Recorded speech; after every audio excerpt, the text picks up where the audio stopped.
부활신앙이라는 말씀을 나누어 보기를 원합니다. 부활이란 뜻은 죽은 자가 생명으로 다시 살아났다는 그런 뜻의 의미를 가지고 있습니다. 성경은 오늘 예수께서 죽은 자 가운데 다시 살아났다고 말씀을 확실히 기록을 하고 있습니다.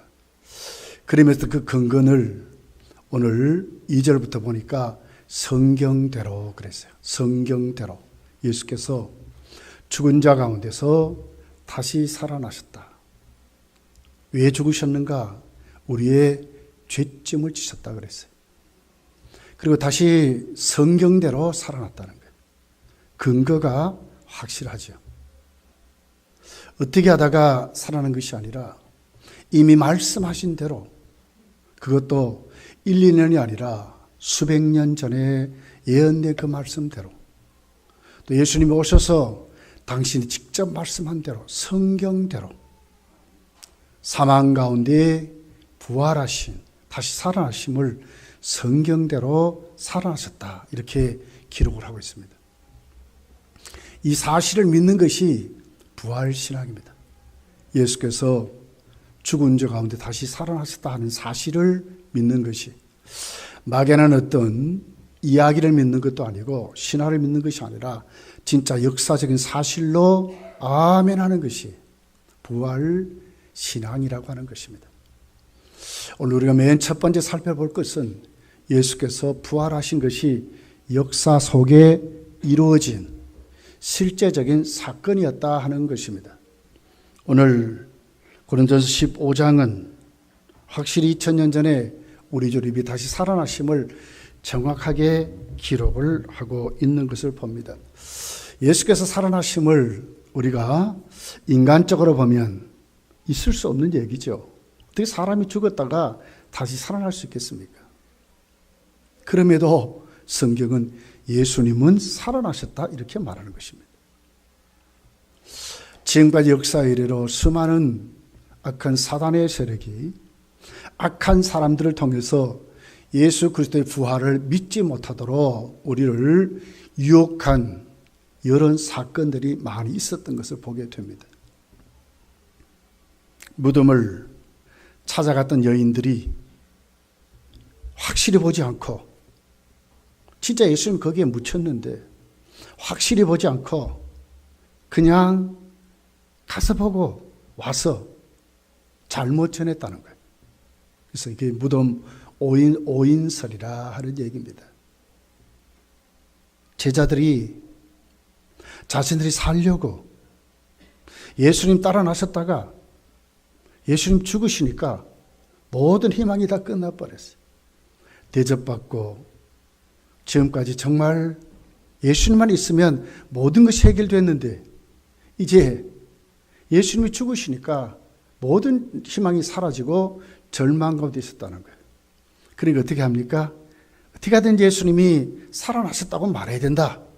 그렇게 해서 가서 예수님의 시체를 도둑질했다는 거예요.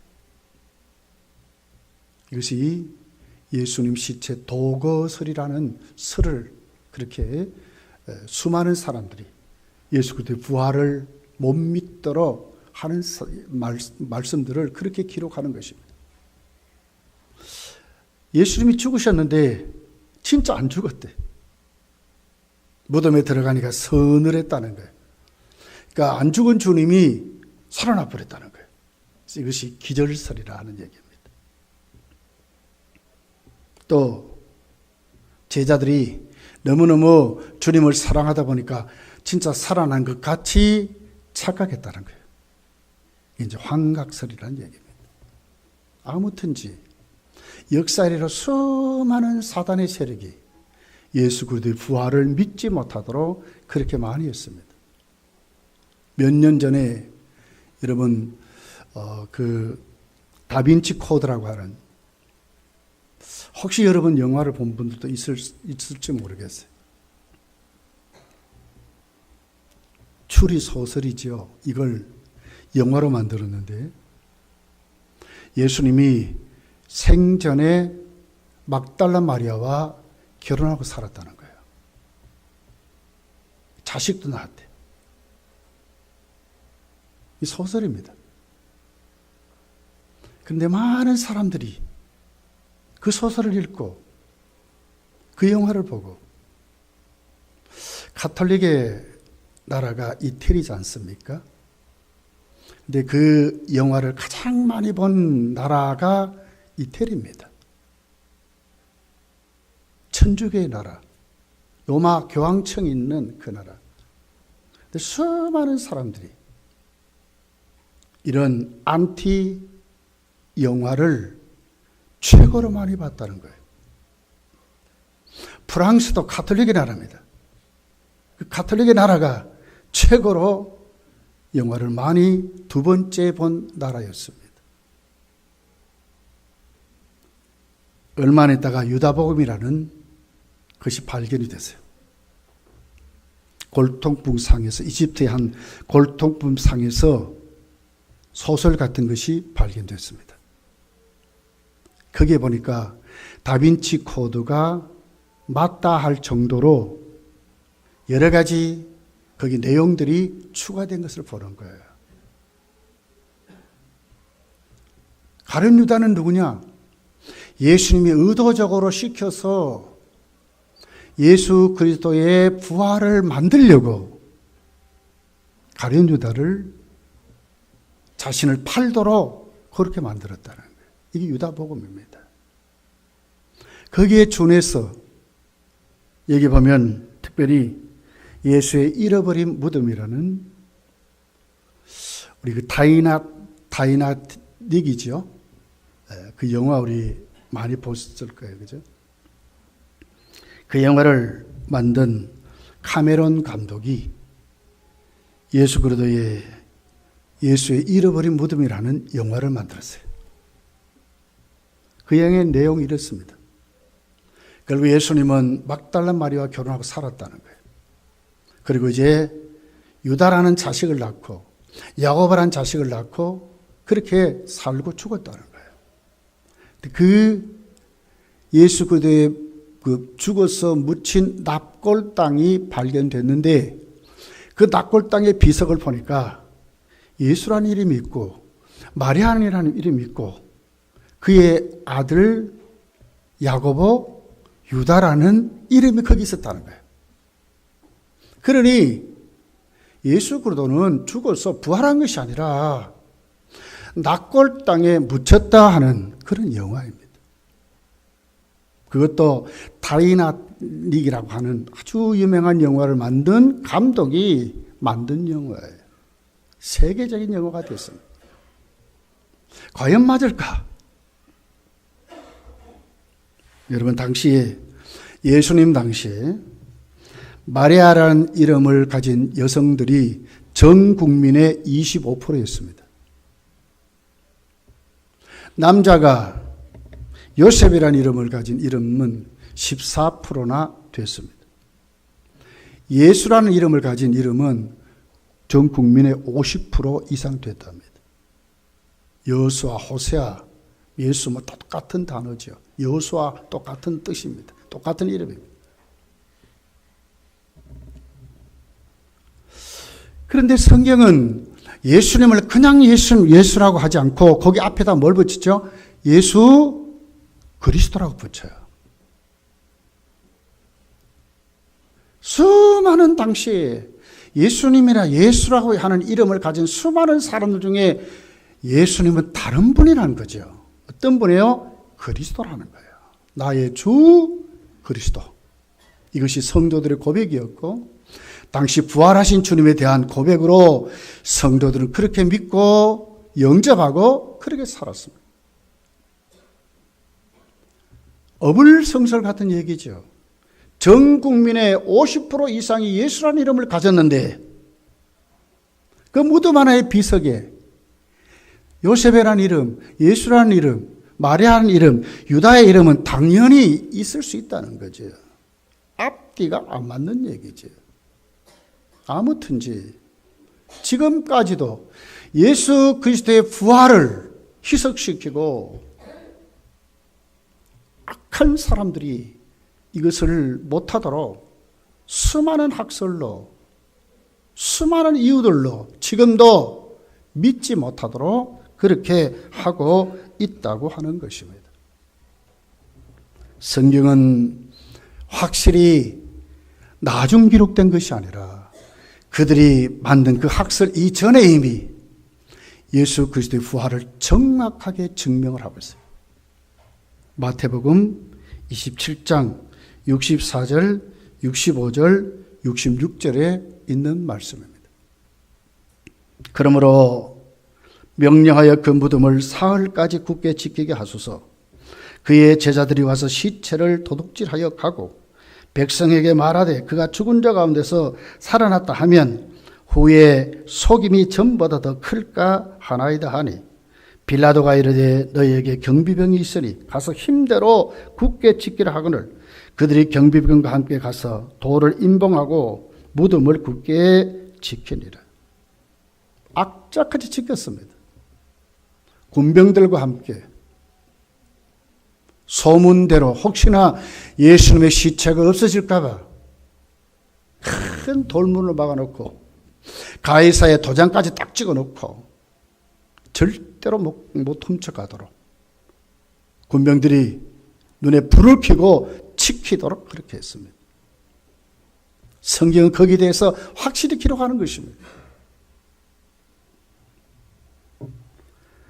나중에 예수 그리스도의 부활을 목격한 오늘 이 경비병들의 증언입니다. 마태복음 28장 11절서 13절 15절에 있는 말씀입니다. 여자들이 갈 때 경비병 중 몇이 성에 들어가 모든 된 일을 대제사장에게 알리니 그들이 장로들과 함께 모여 의논하고 군인들에게 돈을 많이 주며 이르되 너희는 말하기를 그의 제자들이 밤에 와서 우리가 잘 때 그를 도둑질하여 갔다 하라. 군인들이 돈을 받고 가르친 대로 하였으니 이 말이 오늘날까지 유대인 가운데 두루 퍼지니라고 했습니다. 부활을 목격한 그 여인들, 그 현장에서 부활을 목격한 이 군병들마저도 본 것이죠. 그리고 가서 대제사장에게 가서 보고하는 겁니다. 진짜 부활했습니다. 진짜 살아났습니다. 저 여인들이 봤습니다. 까지도 말한데 참 돈이 뭔지 돈을 주니까 매수를 당해버렸어요. 군병들도 봤다고 성경은 마태는 정확하게 기록을 하는 것입니다. 이 객관적인 사실입니다. 사복음서에 수도 없는 예수 그리스도의 부활의 확실한 사복음서가 마태, 마가, 누가, 요한복음이 다 예수께서 부활한 사실을 정확하게 기록을 하고 있습니다. 사도행전을 가서 보면 사도행전 1장 15절에 보니까 모인 무리의 수가 약 120명이나 되더라. 그때 베드로가 그 형제들 가운데 일어서서 말씀을 했다고 하고 있습니다. 무슨 얘기입니까? 예수 그리스도의 부활을 목격한 그 사람들의 그 수가 제자들을 비롯해서 여인들, 예수님의 어머니, 막달라 마리아 할 것 없이 한 120명 정도가 예수님이 부활하고 승천한 모습을 보고 마가의 다락방에 모였다 하는 것입니다. 말씀을 순종해서. 고린도 오늘 부활장 15장의 증언이지요.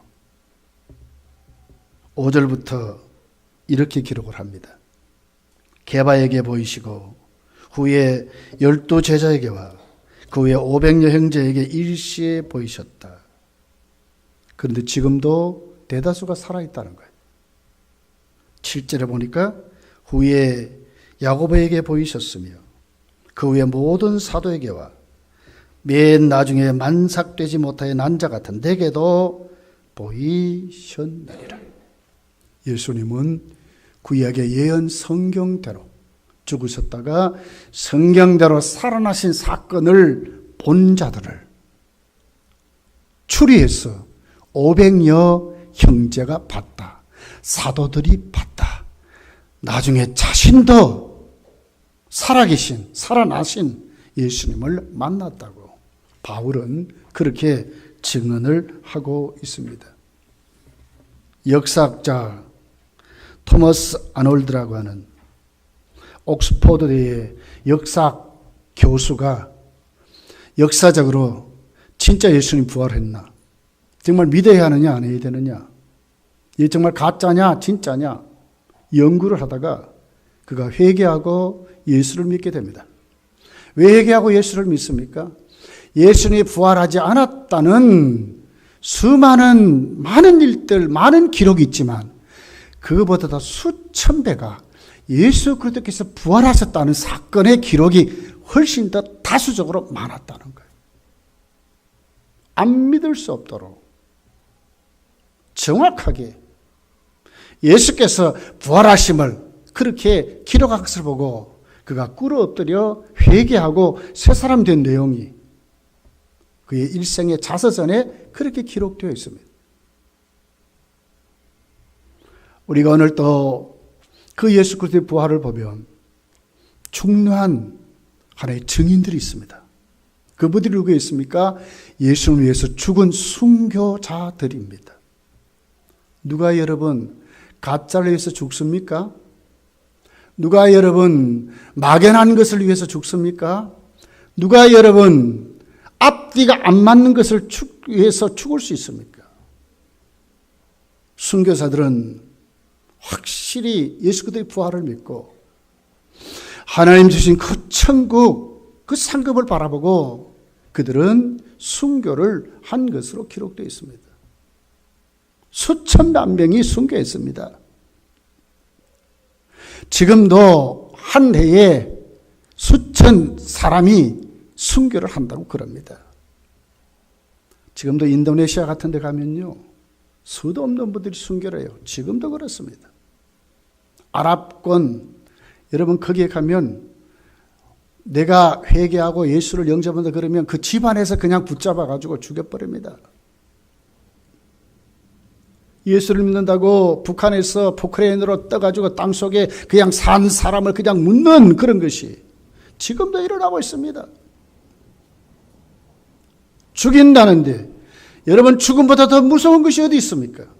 그럼에도 불구하고 그 죽음의 권세를 이기고 당당히 죽을 수 있는 사람들 무슨 힘입니까? 예수님이 다시 살아나셨기 때문에 그들은 예수를 위해서 죽을 수 있었던 것입니다. 사도행전 1장 8절에 보면 성령 임하면 너희가 땅 끝까지 예수 그리스도의 증인이 된다. 그 증인이란 단어가 있습니다. 그러니까 법정에서 어떤 사건을 위해서 보증을 쓴다든지 또 증명을 해준다든지 그런 단어이지요. 이것이 이제 변합니다. 점점 사도행전 이제 후반절을 가서 점점 이렇게 하면 바울이 자꾸 그 증인이란 단어를 증거로 말을 해요. 증거. 순교자라는 뜻입니다. 그것 위해서 죽는다는 것입니다. 증명 넘어서 이제 그것 위해서 죽는다는 겁니다. 사도행전 20장에 가보면 바울은 그 설교에서 그렇게들 기록하고 있어요. 이것이 나중에 어디 갑니까? 요한계시록으로 가서 보면 확실하게 기록을 해요. 요한계시록 7장 또 14장 17장 요한계시록 2장 그런 데 가서 보면 예수께서 그 죽으심을 참 증인들, 참 죽는 그 순교자들로 그렇게 나와 있어요. 그 증인이란 단어가 증거로, 증거가 순교로 이렇게 바뀌었어요. 여러분 어떻게 이렇게 될 수 있습니까? 가짜를 위해서, 막연한 추리를 위해서 정말 그랬을 것이다. 내가 이렇게 살아야 맞다. 이것 때문에 여러분 자기 목숨을 내놓습니까? 초대교회 순교는요, 그냥 뭐 주사바늘 하나 뚝 찔러가지고 죽이는 이런 거 아닙니다. 모진 고문이었어요. 십자가에 거꾸로 매달려 죽고요.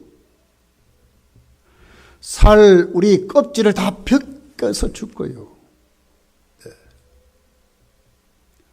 X차로 사람 만들어서 죽이고요. 질질 끌고 달리다가도 죽이고요. 수많은 사도들이 그렇게 죽었습니다. 어떻게 이렇게 죽습니까, 여러분?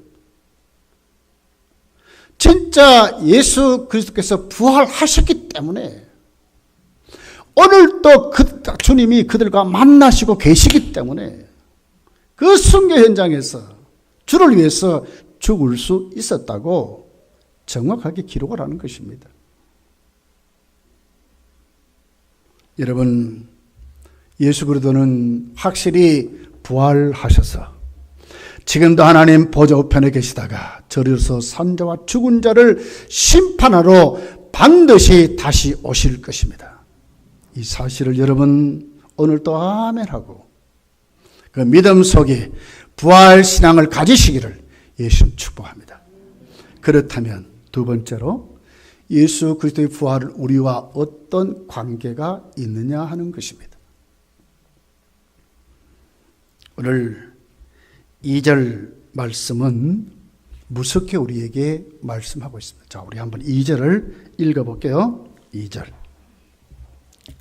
시작. 너희가 만일 내가 전한 그 말을 굳게 지키고 헛되이 믿지 아니하였으면 그로 말미암아 뭐라고요? 구원을 받으리라. 반드시 믿어야 된다는 거예요.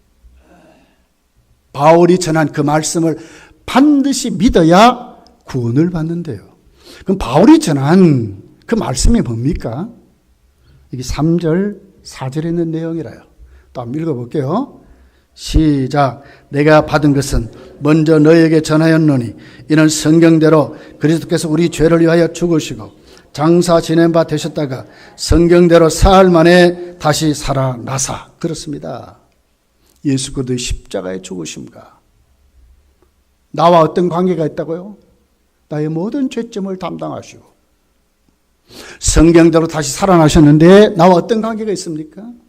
오늘 내가 예수 그리스도의 부활로 나도 부활한다는 사실을 확실히 믿어야 구원을 받는다고 하는 것입니다.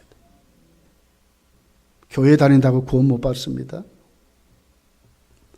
올해 내가 교회 다녔습니다. 이것으로 구원 받는 게 아니라 믿음으로 구원을 받는 것입니다.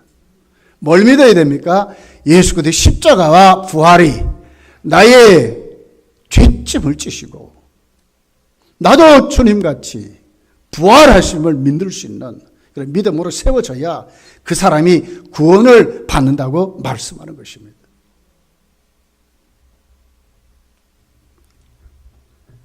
(23절이죠) 그런저 15장 23절 예수님은 부활에 뭐가 되셨어요? 첫 열매가 되셨답니다. 이건 우리에게 뭘 얘기해요?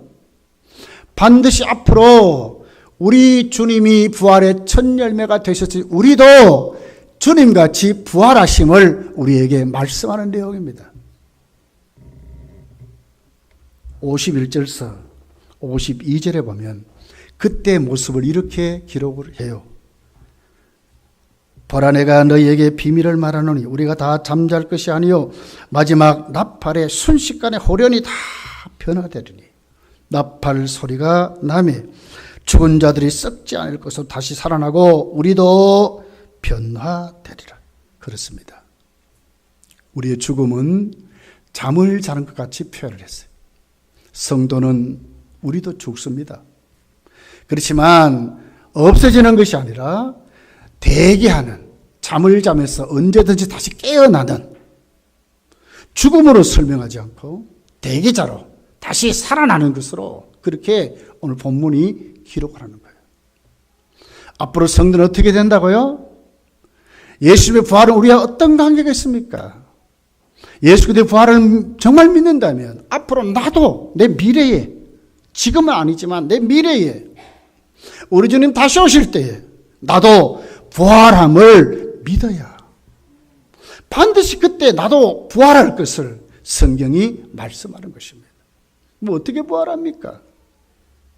여기 3절서 53절서 54절에 있는 내용이죠. 이 썩을 것이 반드시 썩지 않을 것을 입겠고 이 죽을 것이 다시 죽지 않을 입으리로다. 이 썩을 것이 다시 썩지 아니함을 입고 이 죽을 것이 죽지 아니함을 입을 때에는 사망을 이기고 이기리라고 기록된 말씀이 이루어지리라. 이때 어떻게 됩니까? 썩을 것이, 죽을 것이, 사망의 정죄 모든 것이 다 끝났다고는 거기에 모든 것이 회복되는, 질병도 끝났습니다.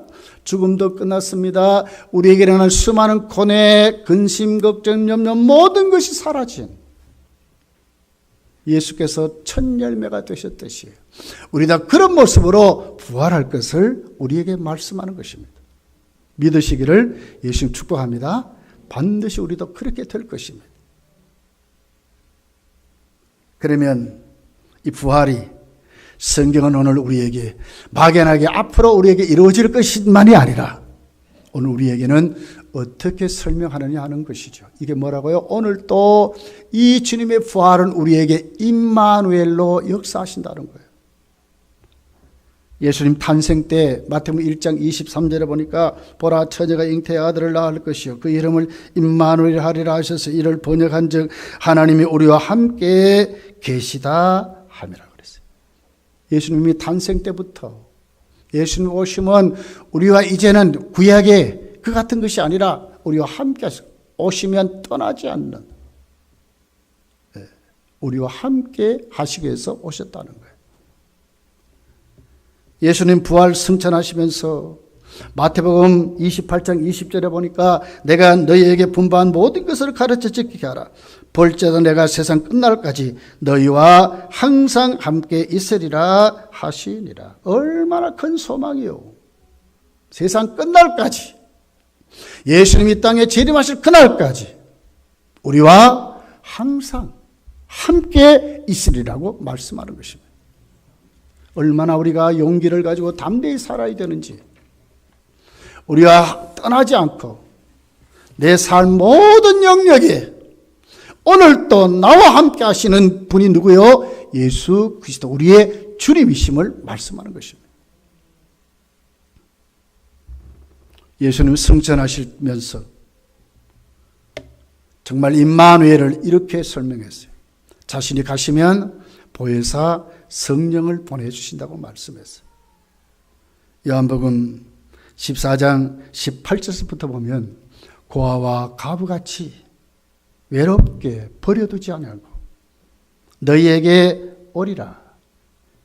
19절에 보면 조금 있으면 세상은 다시 나를 보지 못할 것이로되 너희는 나를 보리니 이는 내가 살아있고 너희도 살아있겠음이니라. 세상은 모른대요. 근데 성도는 본대요. 어떻게 봅니까? 성령으로. 성령께서 오셔서 예수님이 말씀한 그 예언, 그 말씀 그대로 우리에게 임재하심으로 영원토록 우리 속에 임하실 뿐만 아니라 우리 주님 오실 그때까지 떠나지 않고 우리와 항상 함께 하심을 이렇게 설명을 했어요. 버려두지 않는데요. 얼마나 큰 축복입니까? 누가 우리와 함께함으로 우리가 버림받지 않습니까? 우주를 창조하신 하나님이신 성령이 예수의 영으로 예수의 이름으로 우리 속에 임하여 함께 하신다는 거예요. 이게 부활신앙입니다. 미래에 육체적으로 우리는 다시 살아날 것이지만 지금도 성령이 우리와 함께 하신다고 말씀하는 것입니다. 사도행전을 보면 성령의 역사가 사도들 중에 역사하심으로 크게 역사가 일어난 것들이 기록이 되어 있어요. 사도행전 8장 39절에 보면 빌립에게 성령이 주의 영으로 임했어요. 성령님이라 말은 주의 영이라는 단어를 썼어요. 주의 영으로, 주의 이름으로 오셨다는 거예요. 사도행전 9장 11절에 보면 바울 사도는 그래요. 주께서 오늘도 나와 함께 하셨다고 그래요. 주님이 가셨는데 어떻게 여러분 함께 합니까? 육체적으로 오신 사건을 말하는 것이 아니라 성령으로 함께 하신 사건을 주께서 나와 함께 하셨다고 말씀하는 거예요. 또 사도행전 11장 21절에 보면 안디옥에서 복음을 전하던 그 복음의 증인들을 통해서 주의 손이 그들과 함께해서 수많은 기적이 일어난 사건을 기록하는 거예요. 주의 손이라고 그렇게 말했어요. 사도행전 16장 7절에 보면 바울은 주의 영이 자신과 함께해서 빌립보 교회가 세워질 때 어떻게 합니까? 마케도니아에서 손짓하는 것으로 이렇게 성령이 막았는데 주의 영이 막았다고 그렇게 기록하는 거예요. 어떻게 함께 하셨습니까? 육체적으로 가시적으로 설명하면 안 돼요. 이게 설명. 이미 예수님 가셨는데 근데 어떻게 설명해요? 성령으로. 우주를 창조한 그 하나님이 나와 함께 하심을 이렇게 말씀을 하고 있는 것입니다. 여러분, 왜 우리가 부활신앙을 가져야 합니까? 반드시 우리도 예수님 같이 부활할 것이기 때문에 가져야 하는 것입니다. 부활신앙을 우리가 믿지 않으면 구원을 받을 수 없는 것입니다.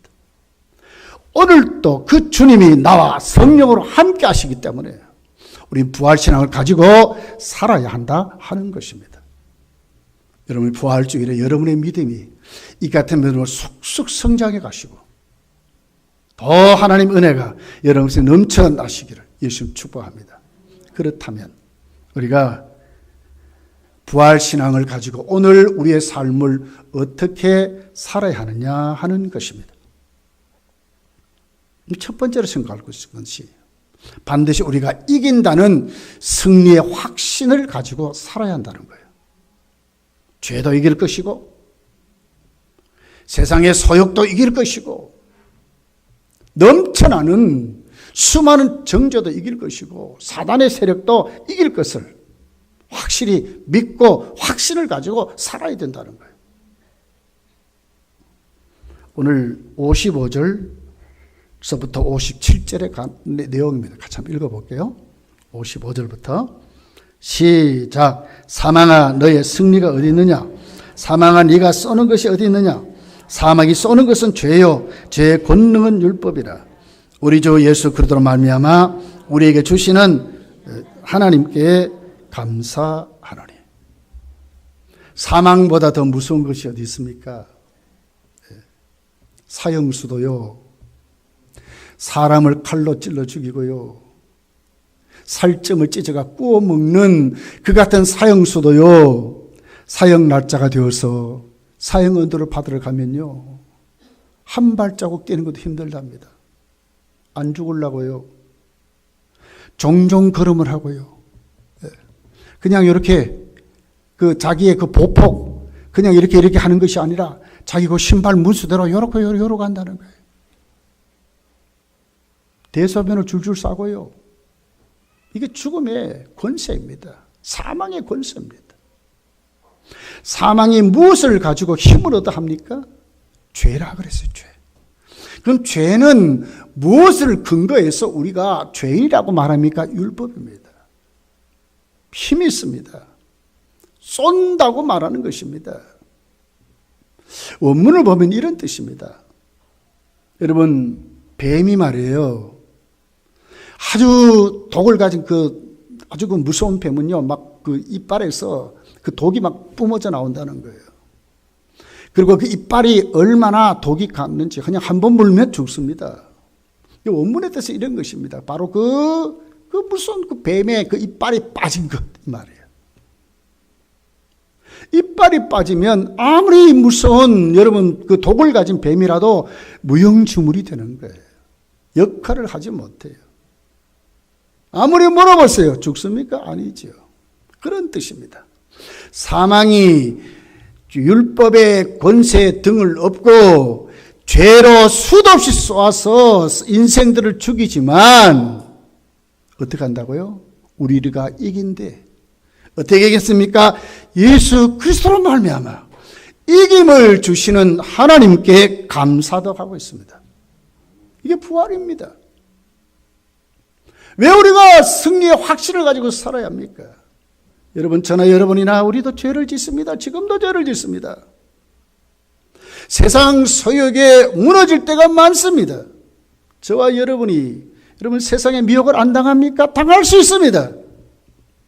악한 마귀가 수도 없는 것을 가지고 우리를 협박하고 우리를 두렵게 하고 염려하게 하고 근심하게 하고 수도 없이 그렇게 하지요. 그러나 예수 그리스도 안에 있는 그 사람들, 주님이 다 담당해 주셔서 오늘 또 예수님 안에 예수를 믿는 그 사람들은 예수님의 십자가가 나의 십자가요, 예수 그리스도의 부활이 나의 부활이시기 때문에 예수의 이름의 권세를 가지고 우리가 이기는데 당당히 이긴다는 거예요. 로마서 8장을 가서 보세요. 누가 우리를 정죄하리요? 하나님과 우리 사이에 맺은 그 사랑을 끊을 자도 없고 어떤 권세도 없고 어떤 능력도 없다고 정확하게 그렇게 자신 있게 말씀을 해요. 맞습니다. 승리의 확신을 가지고 살아야 합니다. 오늘 내 삶에 적용하고 살아야 됩니다. 넘어질 수 있습니다. 죄질 수 있습니다. 그러나 다시 일어날 수 있습니다. 왜요? 주님이 이겼기 때문에. 내가 그 주님 안에 있으면 다시 일어날 수 있습니다. 이길 수 있습니다. 감사하며 살 수 있습니다. 두 번째는 반드시 성결한 삶을 살아야 한다고 하는 것입니다. 여러분, 우리 몸은 어떻습니까? 앞으로 우리 주님 이 땅에 오면 우리 몸도 다시 부활할 것입니다. 지금은 성령님을 모신 하나님의 전입니다. 전. 막 굴릴 수 있습니까? 막 사용할 수 있습니까? 수도 없는 죄를 마음 품하시고 살 수 있습니까? 그럴 수 없다는 것이지요. 예수님이 땅에 오실 때에 성경은 우리에게 그 예수께서 오시는 그 부활, 휴거의 그 재림의 현장에 우리도 휴거될 것을 말씀하시고, 특별히 오늘 그때를 위해서 우리가 준비하고 살아야 할 것을 말해요. 32절에서 34절까지 있는 내용입니다. 같이 한번 읽어볼게요. 32절부터 시작. 내가 사람의 방법으로 에베소에서 맹수와 더불어 싸웠다면 내게 무슨 유익이 있으리요? 죽은 자가 다시 살아나지 못한다면 내일 죽일 터이니 먹고 마시자 하리라. 속지 말라. 악한 동무들은 선한 행실을 더럽히나니 깨어 의를 행하고 죄를 짓지 말라. 하나님을 알지 못하는 자가 있기로 내가 너희를 부끄럽게 하기 위하여 말하노라. 소망이 없고 예수 그리스도의 부활을 믿지 못한 사람은 어떻게 생각해? 먹고 마시고 막 산다는 거예요. 그런데 우리는 속지 말래. 왜요? 우리 주님 반드시 오시기 때문에. 그때 우리는 휴가될 것이기 때문에 속지 말래요. 그런 사람들과 같이 살지 말래요. 깨어 의를 행하고 죄를 짓지 말라고 그랬어요. 왜 여러분 우리가 부활주의를 지킵니까? 지나간 한 주간 동안 우리가 왜 고난주간을 지켰습니까? 깨어있기 때문에 그런 것입니다. 우리는 다른 사람들이기 때문에 그런 것입니다. 세상은 예수 그리스도의 부활을 못 믿지만 우리는 믿는 사람이기 때문에 그렇습니다. 우리는 예수 그리스도의 부활의 증인이기 때문에 그렇습니다. 예수 그리스도의 부활의 순교자이기 때문에 그렇습니다. 깨요. 죄를 짓지 말라고 하는 것입니다. 요한계시록 19장 7절 8절에 그때에 휴거된 그 사람들 천국에 있는 모습들을 이렇게 기록을 했어요. 우리가 즐거워하고 크게 기뻐하며 그에게 영광을 돌릴새 어린 양의 혼인 기약이 이르렀고 그의 아내가 자신을 준비하였으므로 그에게 빛나고 깨끗한 세마포 옷을 입도록 허락하셨으니 이 세마포 옷은 성도들의 옳은 행실이로다 하더라. 옳은 행실이로다 하더라. 세마포 옷을 입고 어린 양의 혼인잔치가 준비됐대요. 휴거를 말하는 것입니다. 그때 어떤 자들이 참여합니까? 거룩하고 깨끗한 세마포 입은 사람들이 참여한다고 말하는 것입니다. 이 사람들이 누굽니까? 깨끗한 행실이라고 말합니다. 회개하고요. 행동에 이미 나타난 사람, 거룩한 삶을 살아가는 그 사람들을 말하는 것입니다. 이 세마포 옷을 요한계시록 7장에 가서 보면 정확하게 기록을 했어요. 큰 무리가 일어나 흰옷을 입고 주님을 찬양합니다.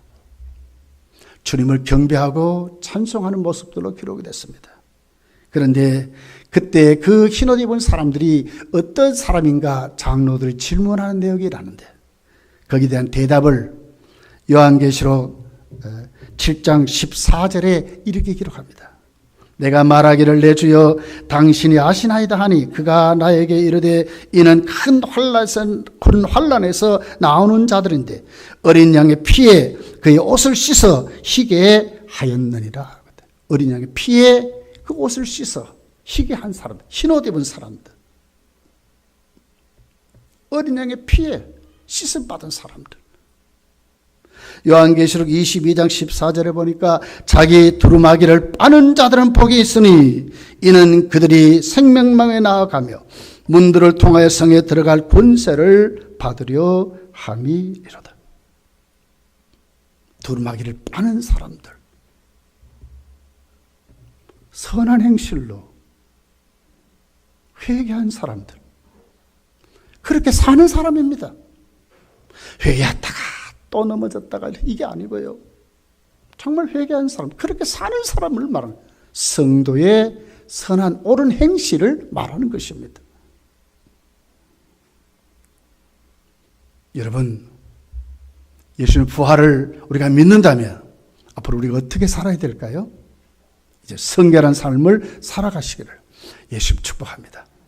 그러면서 오늘 성경은 그렇기 때문에 성도는 정말 헌신하고 살고 충성하고 살아가라고 말씀하는 것입니다. 자, 58절을 읽어보겠습니다. 자, 오늘 58절 시작. 그러므로 내 사랑하는 형제들아 견실하며 흔들리지 말고 항상 주일에 더욱 힘쓰는 자들이 되라. 이는 너희 수고가 주 안에서 헛되지 않은 줄 알미라. 헛되지 않는데요. 주 안에 수고한 것이 헛되지 않는다고 분명히 기록해. 그러니 어떻게 해요? 헌신하고 충성하고 살아가라는 것입니다. 어떻게 헌신하고 살아야 됩니까? 여기 보니까 견실하며 그랬어요. 움직이지 않는다 그 말이거든요. 내가 그 자리를 잡았으면 그 자리에 계속 앉아있는 것을 말하거든요. 거기서 한 번 덧붙여 놓잖아요. 흔들리지 말고 그랬어요. 옮기지 않는 것 그 말이에요. 부활신앙을 가졌다면 그 부활신앙을 그대로 가지고 내가 오늘 또 속한 그곳에서 주 안에서 수고하고 살아가라는 것입니다. 이게 믿음이라는 것입니다. 어저께 김정희 집사님 그 어머니 소천한 곳에 가서 우리 교회도 문상을 하고 입관 예배에 참석하고 왔습니다. 새벽 예배 때도 제가 말씀드렸지만 너무너무 저는 정말 좋았습니다. 우리가 기독교장 하면서 가보면 형제들 중에 안 믿는 형제도 있고요. 그러니까 그 기독교장이 온전하게 안 이루어질 때가 많아요. 근데 가보니까요. 7남 4녀를 두었습니다. 그런데 그 모든 형제가 다 예수를 믿고요. 거기는 목사님도 있었고요. 장로님도 있었고요. 안수 집사님도 있었고요. 다 집사, 장로, 목사였어요. 그 큰오빠 맞상주지요. 그분과 제가 잠깐 대화를 나누는데 그 목사님이 나에게 그래요. 오늘 돌아가신 우리 어머니 최순희 권사님은 그의 아버지가 울릉도에 가장 먼저 복음을 받아들였고 복음을 위해서 살아가는 자들이라는 거예요. 첫 열매입니다. 울릉도에 복음에. 그러면서 그렇게 간증을 해요.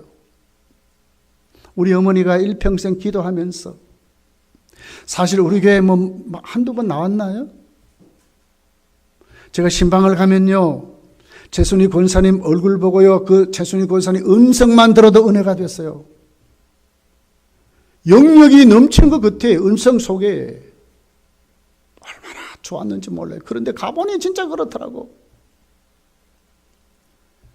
이번 장례식은 기독교 장례식으로 하니 모든 것 배례는 절대로 금합니다 하는 것을 딱 떠붙여 놓고 향의 눈꽃만큼도 향 냄새가 없습니다. 가장 아름다웠어요. 나는 얼마나 좋았는지 몰라요. 여러분, 이거 하나마저도 우리가 정말 주님을 생각하고 하나님의 말씀에 순종하고 우리에게 주신 그 말씀대로 헌신하는 때에 반드시 상급으로 우리에게 돌아온다는 거예요. 반드시 옵니다. 반드시 옵니다. 우리 민족이 어떻게 예수를 믿게 됐습니까? 이 샤머니즘에 찌든 우리 민족, 미신과 우상 딴지로 섬겼던 우리들, 유교로 모든 우리 문화가 빈부격차가 넘치고요. 사회적인 갈등이 이렇게 많았던 우리나라, 세계적으로 유례 없이 지금도 모든 기독교 국가, 기독교 모든 그 성도가 한국교회를 본받는다고 하는 이런 신앙을 우리가 어떻게 가졌습니까? 1885년이죠. 장로교 목사 언두우도 목사님이 인천 제물포의 항에 입성해서 그 복음을 우리에게 주어서 감리교 아펜젤라 목사님이 들어와서 복음을 전했기 때문에 오늘 우리가 이렇게 예수를 믿게 된 것입니다. 그들의 헌신입니다. 그들의 수고입니다. 그들의 충성입니다. 그러니 이제 우리도 받았으니까 우리도 이제는 복음의 빚을 졌어요. 우리도 이제는 충성하고 살아야 될 줄 믿습니다. 요한계시록은 우리가 분명히 말씀을 하고 있습니다. 22장 12절에 보니까 보라 내가 속히 오리니 내가 줄 상이 내게 있어 각 사람에게가 행한 대로 갚아주리라고 말씀했습니다. 분명히 상이 있다고 말씀했습니다. 마지막 때입니다. 여러분 부활신앙으로 똘똘 뭉치시고 부활신앙을 확실히 가지시고 부활신앙을 확실히 믿고 여러분 정말 헌신하고 또 내가 반드시 이길 것을 믿고 여러분이 속한 검단교회에서 여러분이 살아가는 모든 직장과 사회 환경에서 죽도록 충성하시기를 예수님 축복합니다. 기도하겠습니다.